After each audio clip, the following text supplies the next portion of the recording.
Hello, everybody, and welcome to this episode of Recovery Stories. My name is Patrick Custer, and I'm so glad that each and every one of you are here. I'm so excited to get things kicked off today, and I hope you stick around right after this brief message.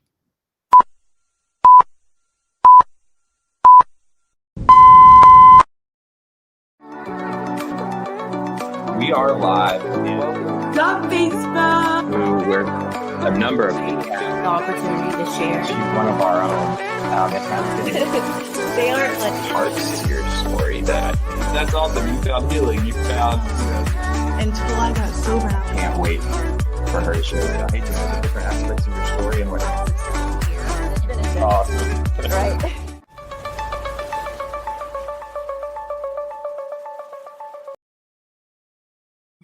All right, welcome back, everyone. I am actually the most excited I've been in a very long time, not only because we're coming back off of a few-week break from Recovery Stories, but because I have someone who is, in my opinion, the embodiment of positive energy and the joy that comes from a life of recovery.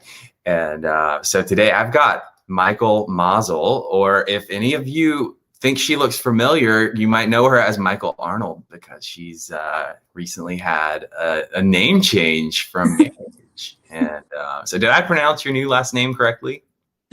Oh my gosh, I was so worried and you nailed it. Like totally nailed it. So thank you, Patrick. Absolutely. So also, I will mention here, we're, dealing with the wonderful world of the internet, and Michael is in one of the most beautiful places on earth in Colorado, where the signal comes in and out. So, we've got a great sound quality. You may notice some choppiness, but we are going to make it work. Anyway, so Michael, thanks so much for being willing to come on here and share your story and just open up with everyone. I truly am grateful for your time today. Dude, I'm so grateful to be here. I was like, I haven't shared my story in a while, and I'm so excited about this. Like, I feel so honored that you asked me. I'm like, let's do this. Absolutely. Yeah. Well, let's kick it off. So I'm going to turn the floor over to you to tell us where life started for you, and kind of paint that picture for our listeners. How did it start out for Michael? Oh, you guys. So first of all, I just want to say hi. I'm like, there's my hand, hi. And, yes, my name is Michael, like the boys. It's shocking sometimes. People are like, wait, you're Michael? And it's a family name, just so all of you know. And I love my name. But I just wanted to get that out there that, yes, I am Michael, and I am, I think, in my opinion, a pretty good looking woman. So with that being said, what it was like, what happened, and what it was like now.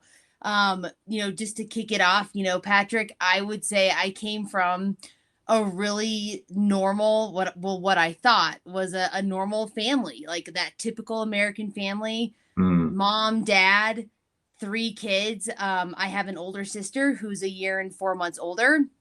And then I have an identical twin sister. There are 2 of me. It's kind of scary. What? Identical. I did not know that. Yeah. And she's normal. I mean, well, let's be real, like whatever you want to identify normal to be. But she's not an addict or an alcoholic. I'm the one that got that, right? So wow. Yeah, that's like, it was, I thought like a typical American family growing up in the ski resort town of Telluride, Colorado. And life was easy growing up. I never felt that we were lacking, and we were never just a rich family. We weren't a poor family. My dad worked really hard. He owned the Telluride magazine, the Telluride Visitors Guide. So he was, an entrepreneur. And my mom was a stay-at-home mom, and she also did some accounting work for my dad's company. But we did all the normal things that kids did, growing up in a mountain town, made mud pies growing up in the backyard. We had ski PE days on our ski resort mountain. That's awesome. Yeah. So it was a really typical childhood. Wow. So was what do you remember your first exposure to mental health slash addiction, alcohol usage? What was your earliest understanding or exposure to that? So my first exposure to it, and then I started to understand what it was when I was 13, because that's when I had my first drink. It was actually our entire seventh grade, because there was only like 36 of us. Mm, We had a party at one of our friends' house, and all of us were there. Maybe two or three weren't. One of our fellow classmates almost died of alcohol poisoning from the party. And then we were all thrown in because of that. Like, none of us escaped getting mm, caught. right. And that's when we were thrown into alcohol classes, community service. And I remember sitting in those alcohol classes, and just hearing about alcoholism, hearing about Mhm. addiction and how bad it is for you. And I was like, oh, that's never going to be me. Like, Mm, I appreciated the information. I At that time when I was 13, I was like, thank you for your care and concern, but I'm good, you know? right. And I didn't even think anything of it really for a while. Wow. Wow. So where would you say that the dysfunctional behaviors, laying that foundation for addiction, showed up first for you, and leading up to first, addictive behaviors really come into play? I would honestly say it started in high school. Like, I was an athlete and I played all the sports, in the fall, like track, volleyball, soccer, basketball. And it started my junior year of high school when my twin sister and I separated. She went to school in Kansas to live with my grandparents because she wanted exposure to a bigger school. And so I kind of, didn't have anybody around, and my older sister had graduated. And so I went to some parties, but and I played it safe. I thought I did because I was an athlete. And I realized at these parties that year, Patrick, and into my senior year, whenever I drank, I couldn't just have one. Like, I was that girl that was pounding the beers in the corner. I was making sure I had a little bit more than everybody else. And it was like that feeling of comfortability, or it was like I knew that buzzed feeling that everybody talks about. And when Hmm. I chased it, but it's like I was chasing that buzz feeling so hard that I just blacked out. Like, I'm a blackout drinker. That's my, that is who I Hello. am, Yep. you know and so, but I didn't think too much of it until I went to college. And so I went to the University of Kansas in Lawrence. And I realized, because there's always an excuse to drink in college, like Thirsty Thursday. You had your sorority parties, you had all these things like football games. Right. And so I didn't think it was a problem until I realized, like, I had to drink before I hung out with everybody else that was drinking. Like, I hid beers or I hid shooters in my bedroom, Yeah. um and at first it was weird, right? But then I was just like, oh no, but they can't drink as hard as I can. Like, I need this. I need this to get to their level, Yeah. So that's kind of how it started. Interesting. I feel a lot of I feel a lot of similarities to your story for sure. Okay, so you went to college. What was that? How did things play out for you? So we've gotten into the place of addiction is happening. Also is denial, right? Like, and so how does the rest of that story play out?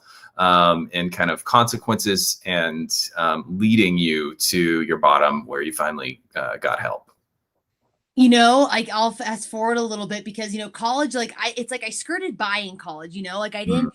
It was like it was manageable. I mean, I feel like I owe it to my youth, maybe, that I was able to, like, drink and party and get through classes. And so it wasn't, I didn't feel like I was in survival mode, Patrick, until I mm, moved back home to Telluride, when I started my life, and I started dating somebody back home. And being in a resort town, there's always a reason to drink there too. So it was like, that was my normal.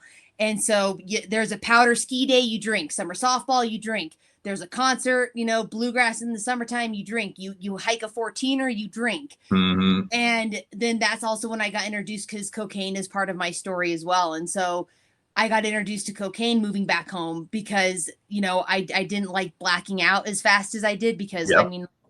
And so I started doing a lot of cocaine too, so that I could stay awake and like actually make it to midnight and hang out with people. And I realized, what had happened is, I could keep drinking, and the cocaine, I noticed it started making me super depressed. And I was like, I got to stop this. Like, it's not the drinking. So I stopped the cocaine, I stopped the drugs, but I couldn't stop the drinking. And that's when I realized, Patrick, I was like, there might be an issue here. I got a DUI in 2010, and I actually ran from the police and got tackled in the mud. And, and if that one, then I spent 10 days in jail. Wow. And, you would have thought that would have been a wake up call, but I was like, oh, I just got to get it under control. Like, just have to get it under control. And so I managed, to get it under control and just what I thought it was. And then I didn't, I pulled the geographic thing. So I left Telluride, and I was like, it's Telluride that's the problem. And so I moved to Chicago. My problem persisted. And that's when I started drinking by myself. That's when I started going to the liquor store and buying like those Magnum bottles of wine, drinking, and then I was like, I'll move to Denver now. And like, maybe I'll just move to Denver. I moved to Denver. The problem persisted. I was like, I'm just going to go back home to Telluride. I went back home to Telluride, and it was still there. And, it wasn't until I moved back to Telluride. And again, the problem got so bad to the point where, I started losing jobs. I owned my own business, and I ran that business into the ground with one of my really good friends. And then I had a seizure. I missed my sister's wedding. Wow. And that was, and it was after I missed my sister's wedding. And, it was interesting, Patrick, and this is where I get to my bottom. I missed my sister's wedding in Chicago because I had the seizure happened driving out, and I was in a hospital in Barrington, Colorado. And I woke up, and as I was so embarrassed because I was with my boyfriend at the time. And as soon as we got out of the hospital, that was in November of 2015. Like, the first thing I did is I asked to go to a liquor store. Like, that's the insanity of this disease. Like, so I went to a liquor store. It was a matter of a couple weeks later. And it's all really a blur, but like, my parents had been begging me for a long time to get help. Like, they were begging me, and I had tried to get sober a couple times, and I finally had that moment of clarity, Patrick. And it was a very spiritual moment. And I just picked up the phone and I called my dad, and I said, Dad, like, get me out of here. I'm ready. And after that phone call, it was like, I never looked back. Wow. That's amazing.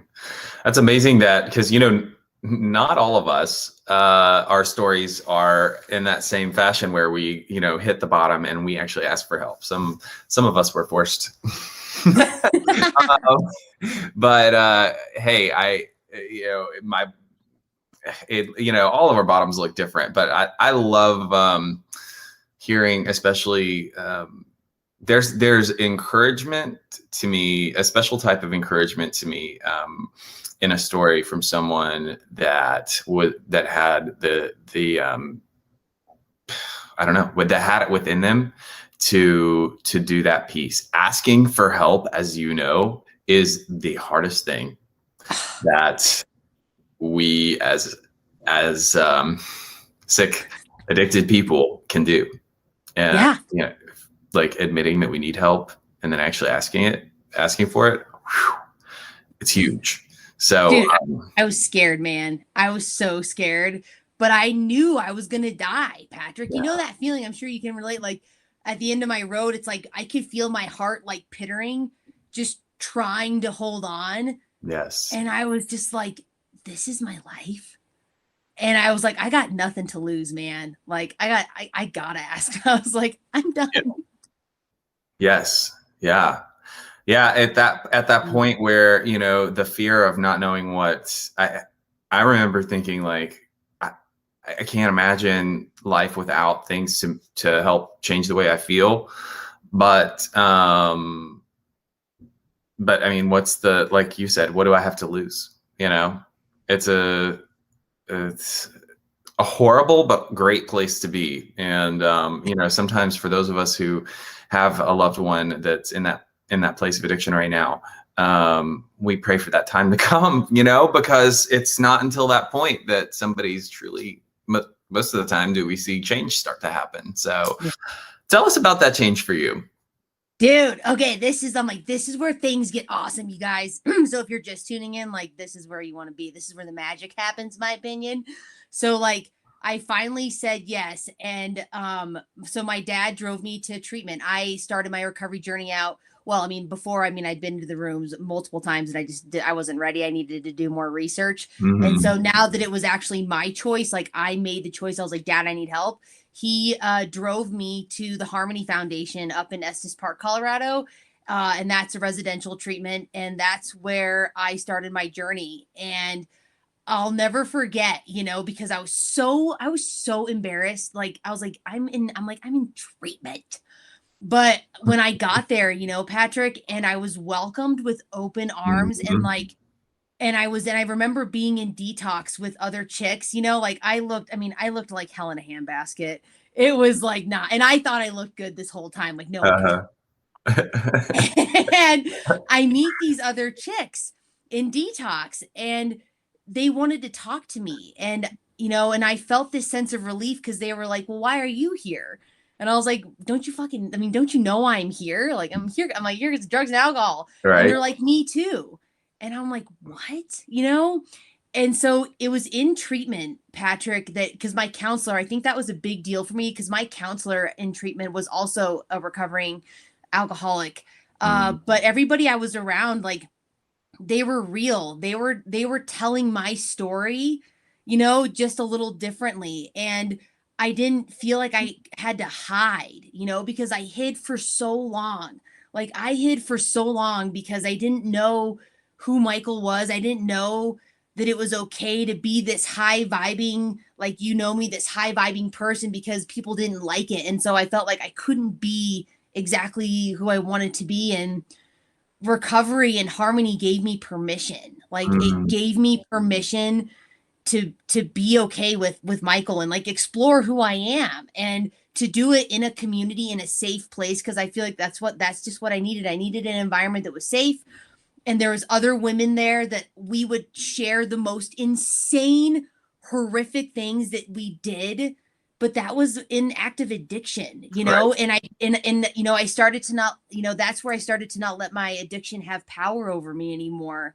And I finally like felt alive. Like I didn't like, it's hard to explain, but it's like, as soon as I was leaving treatment and like figuring out life, I was like, I actually felt like I can do this, like I can freaking do this. And I don't ever want to go back. Like I Yeah. had this will and I was like, like I said earlier, like, let's go. Let's go. That's right. Wow. So early days in recovery, anything that you want to share about that, like that was significant in choices you made and in your path, like you leave treatment and, that's a real raw time for really all of us, if we're honest. What made the difference for you? What was life like? What would you say that the big decisions that you made and what you did had the greatest impact on your success in staying sober?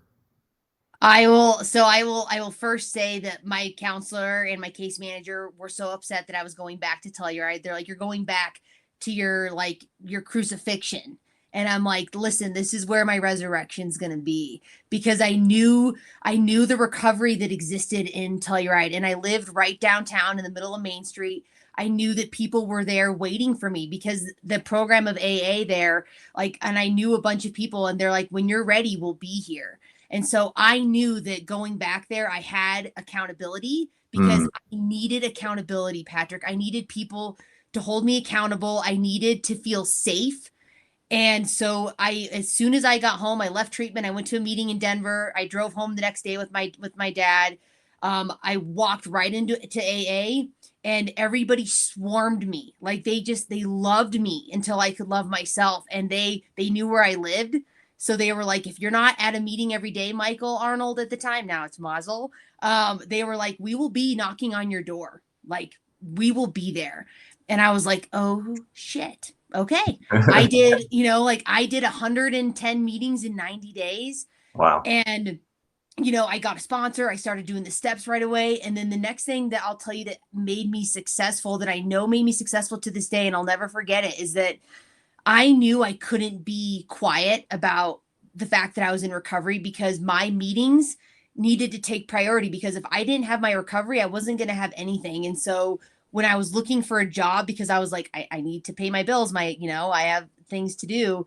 When I walked into a job interview at a hotel to be a concierge, I said, like they brought me in for an interview, and I said, listen, I need to be very honest with you. I said, I just got home from treatment.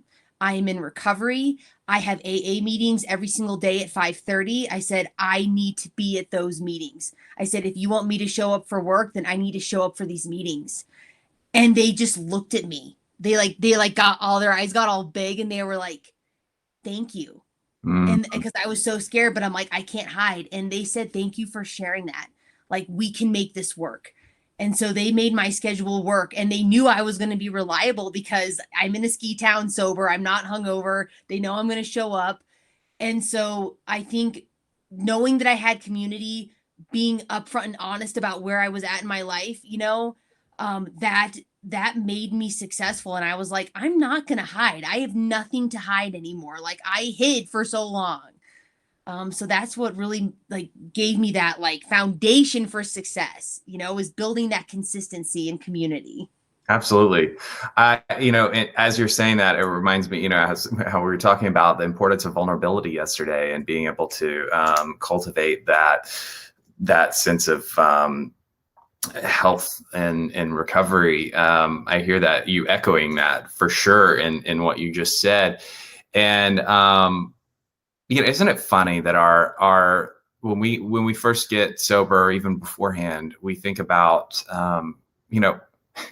whether we choose to believe it or not, as hard as we work to keep our addiction covered up, we are living our addiction out loud. And the world can see it. But I think that we have this cloak of denial, right? That this part of our brain that controls it, that's the part that gets to see it, but we are in so much denial about it.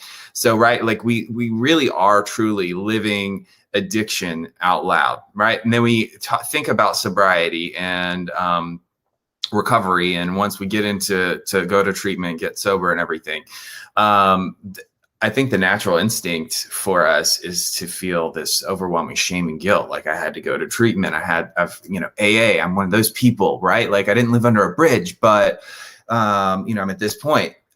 Most people I talk to, including myself, automatically feel that shame and guilt for everything. And so that's our automatic reaction. But truth be told is that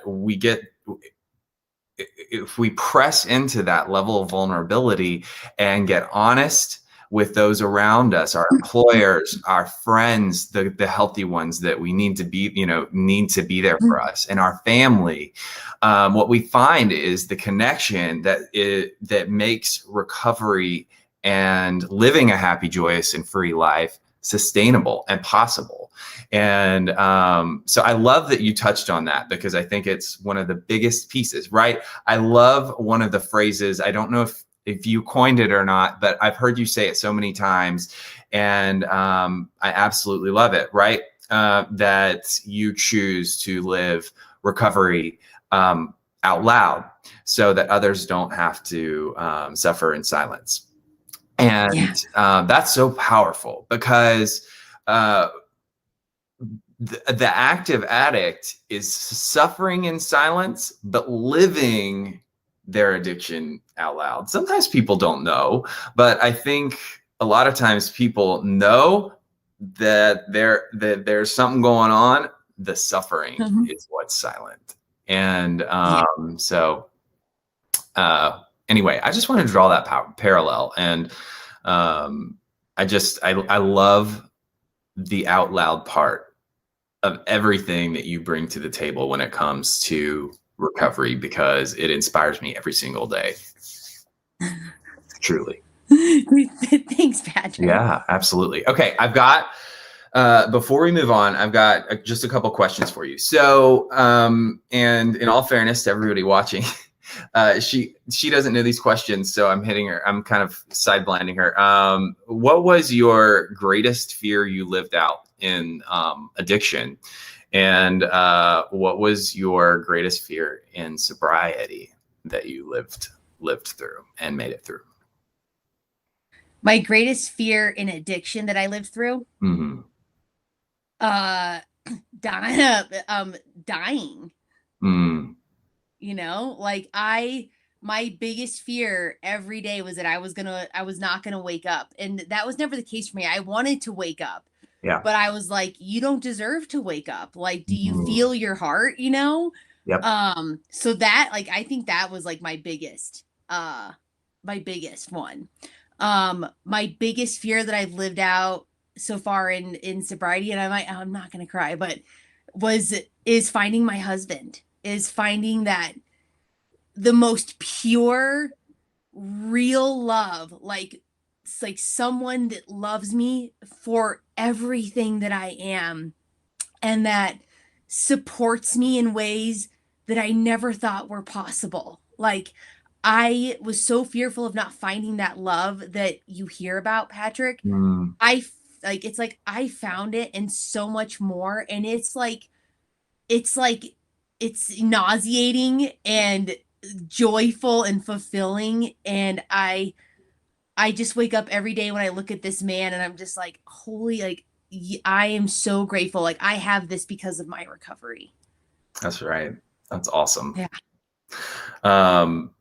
Again, you know, back to the whole connection piece, we talk about the opposite of addiction is connection. Like, we were made as human beings for connection.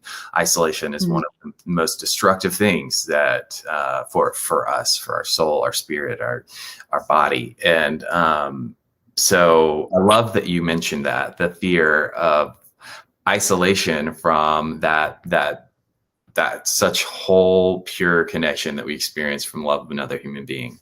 So that's really cool. So what is your greatest joy you found because of the gift of sobriety? And I feel like you kind of already answered that, but I am like, the greatest joy is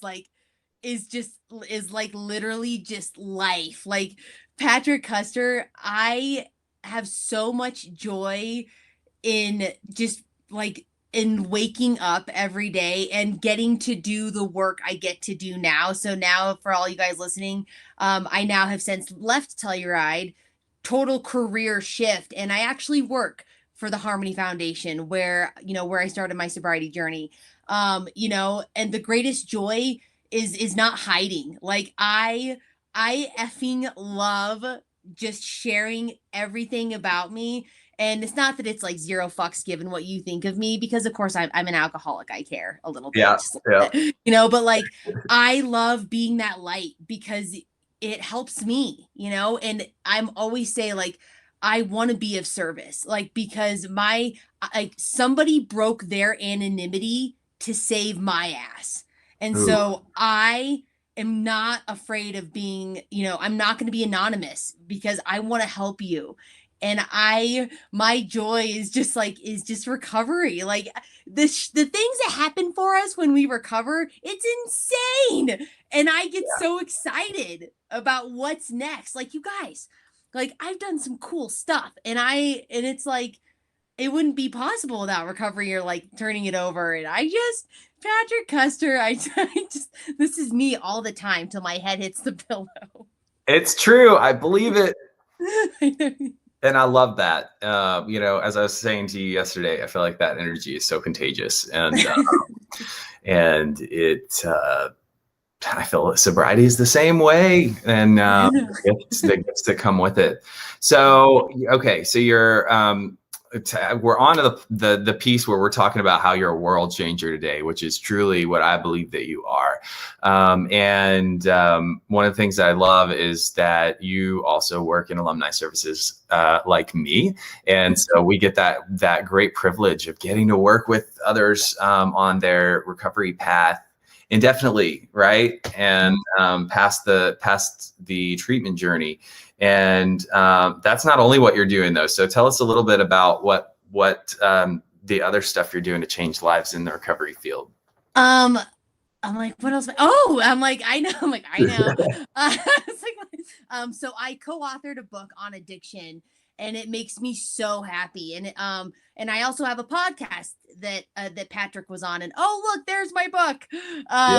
And when I wrote this book, you guys, so this book is all about the multiple pathways to recovery. I'm like, to recovery, because even though 12-step is my way, I don't ever want people to feel like they have an excuse to not recover.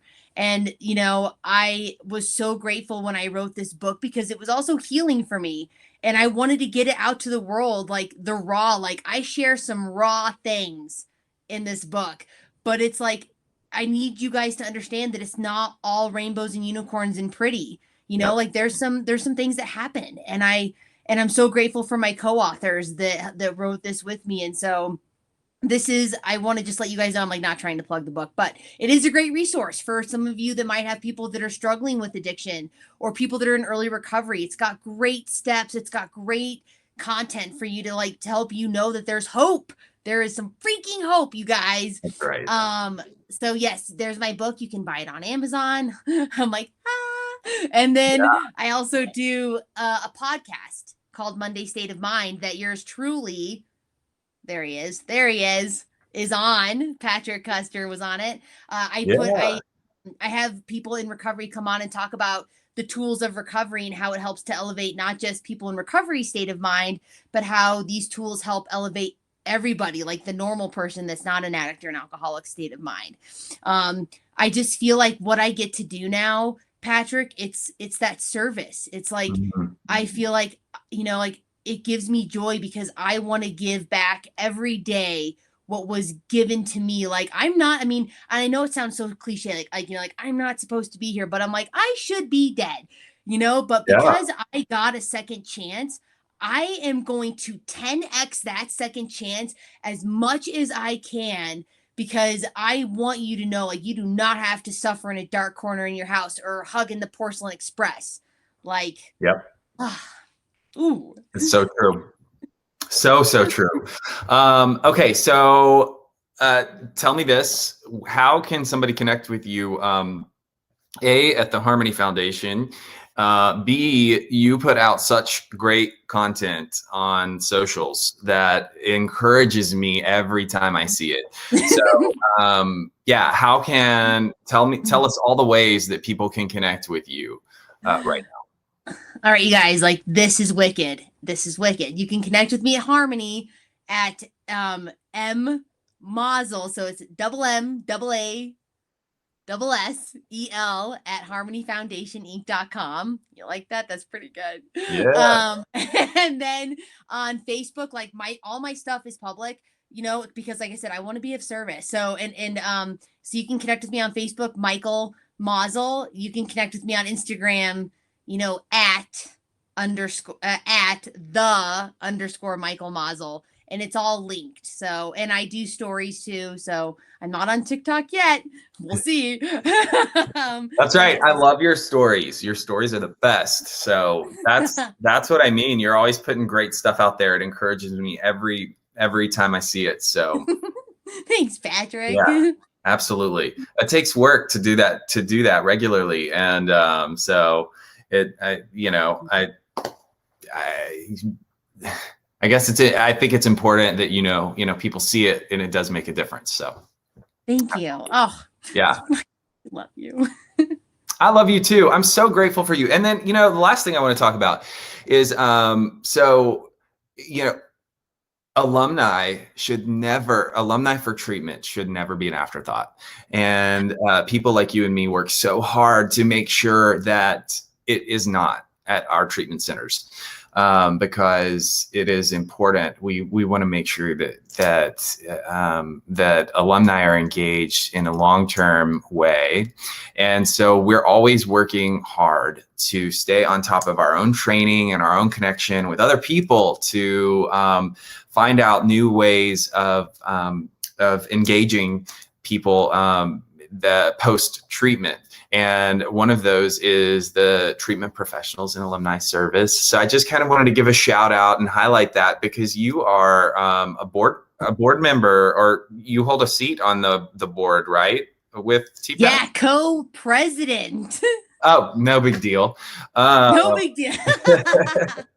But it is so this is the National Alumni Foundation, where we all get together from treatment centers across the country to become better servants to our clients for the long haul. And I think it's just one of the most beautiful, cool things where it's kind of like a summit. We come together twice a year, and your service there is awesome, greatly appreciated. And I just wanted to highlight that, because it's something worthy of being recognized. So thank you for that. And wow, I'm so grateful for you and the gift of your life, and that you're continuing on to perpetuate what's been given to you, just in everything you do. So, all right, last question for you. Oh no. I'm like, oh no. It's actually pretty simple. So what is the one piece of advice or encouragement that you would like to give that man or woman that's watching, struggling like you did? What would you say to them? You don't have to. Like, you have a choice. As much as you don't believe you do, as much as I didn't believe I did, you do. You have a choice. And I want you to know that there is a community out there waiting for you to love you, and to just love you hard, until you can love yourself. So I just want you to know that you don't have to struggle anymore. You really don't. That's right. Awesome. Okay, so I'm going to add my last tidbit that I always say. It's not mine. I didn't come up with this. But I know I said it yesterday with you, but I repeat it all the time because it's so simple, so pure, and so good. There is another way, and you don't have to suffer like you're suffering. And if the only thing you do to change or make a difference right now, find the person you feel safest with at this time, and just tell them that you're struggling. Yes. Secrets thrive in darkness. Destruction thrives in secrecy. So, yeah. With that, Michael, thank you so much. And thank you so much, Patrick. Awesome. Absolutely awesome. And thank you to everyone who stuck with us for this time. It's been great. We will see you next week. And with that, we're out.